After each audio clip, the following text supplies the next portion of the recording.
How to prevent malaria when you're traveling. Malaria is a deadly parasitic blood disease that is transmitted through mosquito bites. There are approximately 200,300 million cases of malaria and 800,000 malaria-related deaths reported annually throughout the world. This disease is particularly dangerous to young children and pregnant women due to their immature or decreased immune systems. Transmission occurs mostly in tropical and subtropical regions of the world, specifically sub-Saharan Africa, Southeast Asia, the Middle East, up to the southern tip of Turkey, South and Central America, and as far west as Mexico and as far east as Vanuatu in the Western Pacific. Individuals are at risk if they live in, or travel to, a country where there are malaria-infected people and mosquitoes. Therefore, it is imperative that travelers take preventative measures to protect themselves from infection. The following article provides several suggestions on how you can take precautions to prevent from being infected by malaria when you're traveling. Steps. 1. Research all travel destinations prior to departure to check the occurrences of malaria.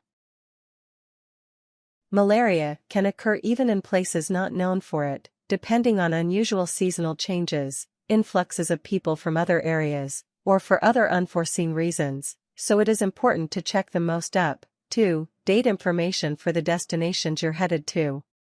There are several ways to find out more information. Search for government information. Government agencies responsible for keeping an eye on health trends are likely to be the most up-to-date and reliable sources of information, so they should be your first port of call. The sites likely to be most relevant in terms of government include health departments or agencies, health centers sponsored and validated by a government agency, and foreign affairs travel warning sites. In the United States, a good place to begin is with the Centers for Disease Control and Prevention, CDCP. Ask your medical practitioner for more information to help determine if your destination is home to malaria. If you know people who live in the area, send them an email or telephone them to ask them what they know about the current situation and particular requirements that they've been told. Ask the travel agent and airline. These are not going to necessarily be helpful or reliable, but they might be your final source for checking independently if needed. 2. Consult with your physician, pharmacist, or travel health clinic about protective measures. The first line of defense will be the prescription of anti-malarial drugs, also known as malaria prophylaxis medicines. It is helpful to do some research of your own into these drugs so that you can have an informed discussion with your doctor about which drugs are best in your case. Some medication can have severe side effects, such as violent mood swings in those who suffer from conditions such as depression in the case of mefloquine, so ask your doctor pertinent questions and ensure that there is plenty of time to notice any negative changes before you leave your own country so that changes to the drug prescribed can be made if needed.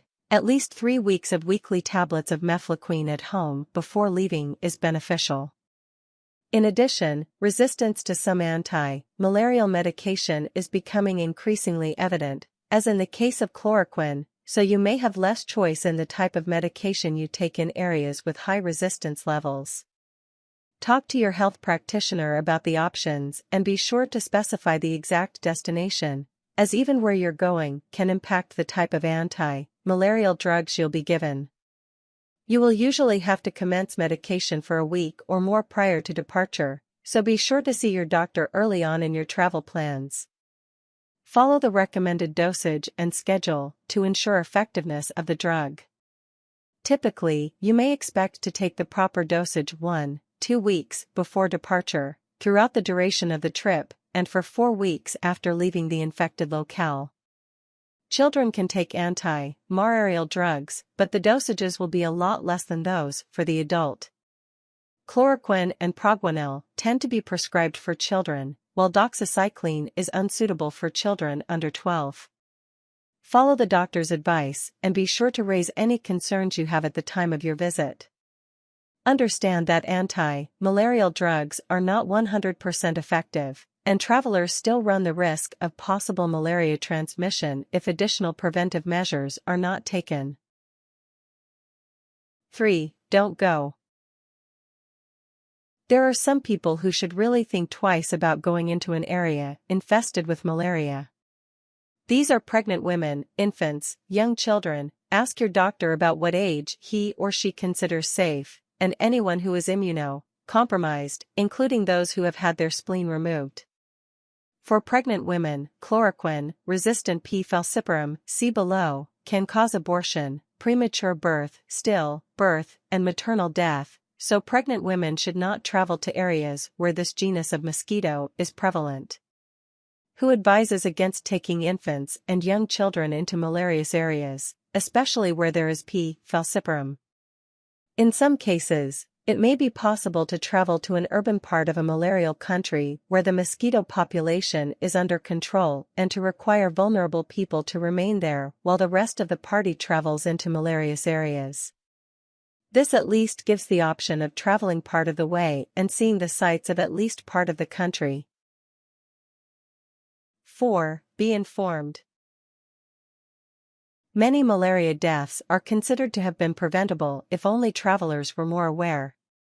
Be absolutely certain that taking anti-malarial medicine is not enough on its own to protect you. You also need to take the precautions suggested in the following steps for more thorough protection. Some helpful things to understand about mosquito behavior include: it is certain species of female mosquitoes of the genus Anopheles that bite. She usually does so between dusk and dawn. The most common malarial parasites that infect humans are Plasmodium falciparum, life-threatening, and 3 benign malaria strains, P. vivax, P. ovale, and P. malariae. P. falciparum kills an estimated 1 to 2 million people a year, and those most vulnerable to it are those who have not grown up in a malarial environment. 5. Protect yourself against mosquito bites while traveling. There are a number of sensible precautions that you can take to keep mosquitoes and other unhelpful bugs at bay when you're traveling. The following sections provide several methods aimed at reducing your risk provided you are consistent, assiduous, and careful at all times. Note that a number of these measures will also decrease the risks of being bitten, burrowed into, chewed on, etc. by other bugs, but you should still take appropriate precautions targeted at any particular danger you're aware of. In a nutshell, specialist in travel medicine, Dr. Charlie Eastman, recommends that a traveler use the A, B, C, and D prevention method. A. For awareness. As already stated, being aware of the risk is your first line of defense. B. For bite avoidance. Not getting bitten should be your number one aim. C. For chemoprophylaxis. This means taking preventive methods when traveling into a malarious region. D. For diagnosis. If you are unfortunate enough to contract malaria, prompt attention and treatment of it is essential. E. For remote travel. Dr. Eastman adds this because if you're traveling somewhere remote, you'll need to know how to use emergency treatment with safe drugs.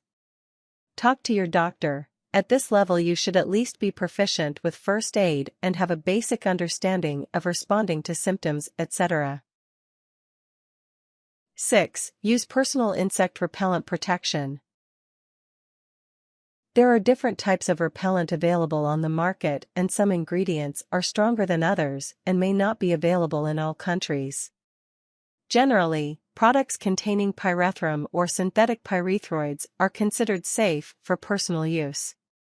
Use of products containing DEET, chemical name N,N-diethyl, meta-toluamide, is a personal choice, but DEET is highly effective against mosquitoes and other insects and is considered to have an excellent safety profile for adults, pregnant women, and children.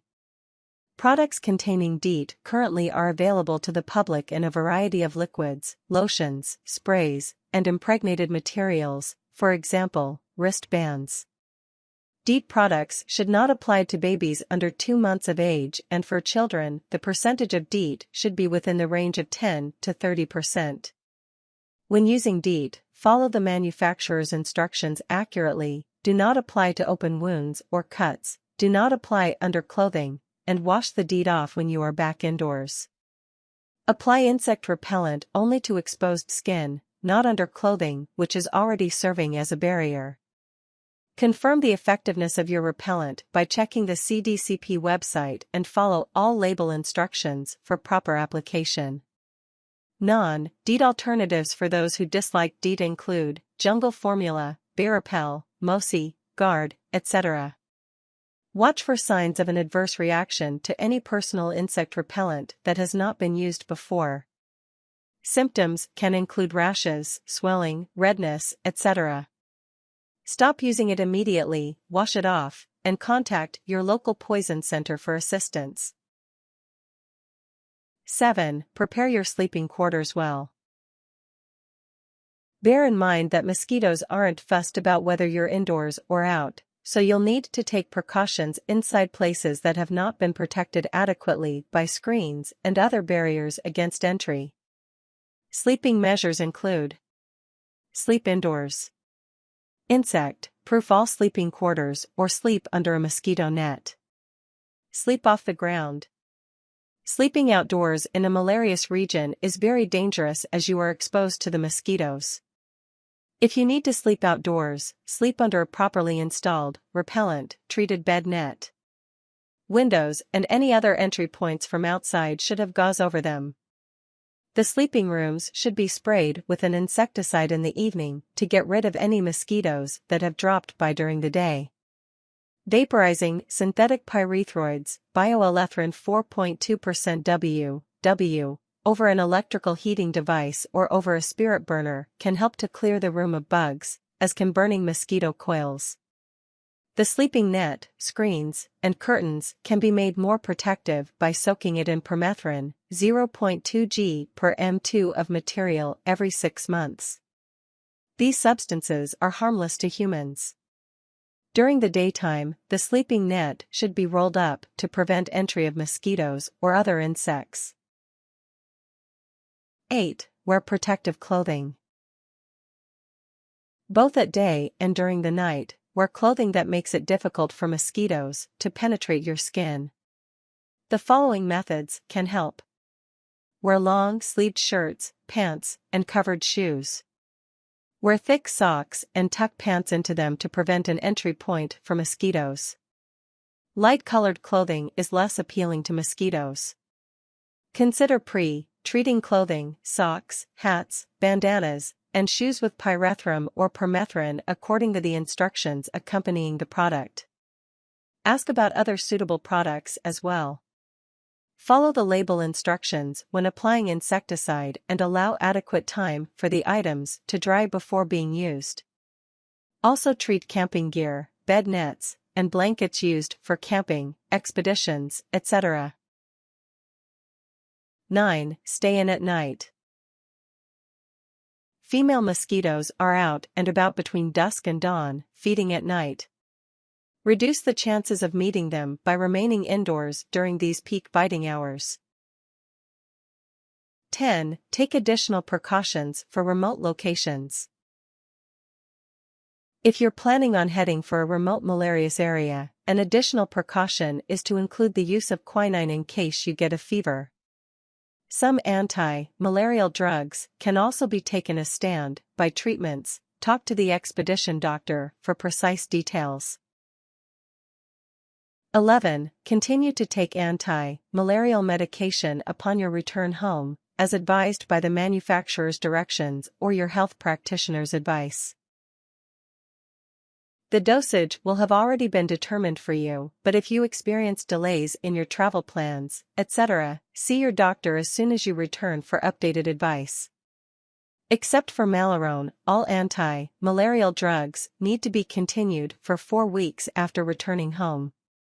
Failure of travelers to take anti-malarial drugs for the full prescribed cycle, including upon returning home, lessens their effectiveness. Be mindful that vomiting and diarrhea during the trip can also lessen the effectiveness of these drugs. 12. Seek medical help immediately if you experience symptoms of malaria.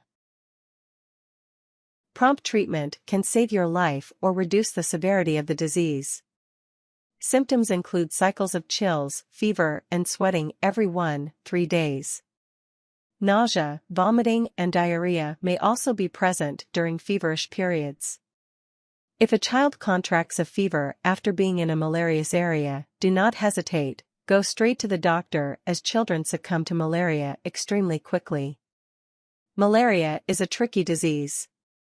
The P. vivax and P. ovale can become established in the liver in spite of taking anti-malarial precautions, causing relapse infections months or even years later. Talk to your doctor about taking additional precautions upon coming home from areas where these species are prevalent, because you may need to take primaquine to eliminate the liver cycle. Tips. Long-term usage of anti-malarial drugs requires specialist advice. Ask your medical practitioner for more information. It is recommended that you carry your own net when going to malarious places, as you want always be assured of having one available for you. Avoid ineffective, counterfeit anti-malaria drugs by acquiring a prescription from your personal physician prior to leaving the country. Be aware of current international outbreak zones and do your best to avoid them. You can check for regional transmission patterns and outbreak alerts via the CDCP website. Good places to look for more details online include schools of tropical medicine. They will have lots of up-to-date information for you to read, as well as good links to other relevant sites. A suitable net for repelling mosquitoes is one that has a small mesh, no holes, and it able to be tucked in under the bottom sheet.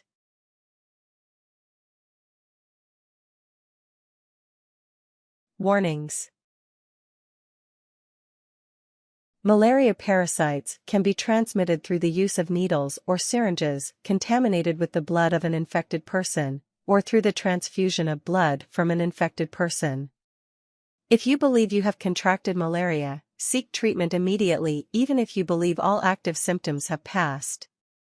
Parasites can remain inactive in the liver and cause a reappearance of symptoms months, or even years, later. Avoid direct inhalation of insecticide spray or smoke. Impregnation of clothes and other products has a use-by date of about 6 months to a year, at which time you'll need to reapply the insecticide barriers if the items are still being used for mosquito repellent purposes. Keep all medications, insect repellents, and other dangerous substances being used to ward off mosquitoes locked away from children.